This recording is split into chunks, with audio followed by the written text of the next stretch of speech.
ఇక ఫ్రెండ్స్ అన్నీ వేసానండి. ఇదిగోండి బెండకాయ కూడా వేసానండి. ఇదిగో చూడండి, స్టార్టింగ్ నుంచి పెట్టాను కదండి. ఇదిగో బెండకాయ వేసాను. అలా బెండకాయ ముక్కలు వేసుకుంటే చేపల కూర బాగుంటుందండి. కాస్త అంతా కొంచెం వేసేవాడిని, అంటే పులుపు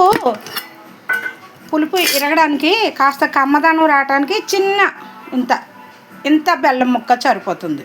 ఇంత బెల్లం ముక్క సరిపోతుంది. పులుపు టేస్ట్ బాగుంటుందండి చేపల కూర. అంచేతన బెల్లం వేసుకోవాలండి. కాస్తంత వేసుకుంటే చేపల కూర చూడండి. రండి, మీరందరూ రండి ఫ్రెండ్స్. నా వీడియోలు చూసేవాళ్ళు అందరూ రండి, మీకు మంచి మంచి వంటలు చేసి పెడతానండి. ఇదిగోండి చేపల కూర ఈ రకంగా ఆయిల్ పైకి తేలేదాకా ఉడకాలండి. అలాగే మా ఆయన గారు, నేను చేపల కూర తిన్న ఫ్రెండ్స్, నాకు ఇష్టం ఉండదు, నాకు అరగదని మా ఆయన గారు చిన్న గుడ్లు, అది చేపల గుడ్లు కూడా తెచ్చారండి. ఇది ఫ్రై చేస్తానండి, బాబు తింటాడు. ఇది ఫ్రై చేస్తానండి, చూపిస్తాను మీకు, ఫ్రై కూడా చూపిస్తానండి.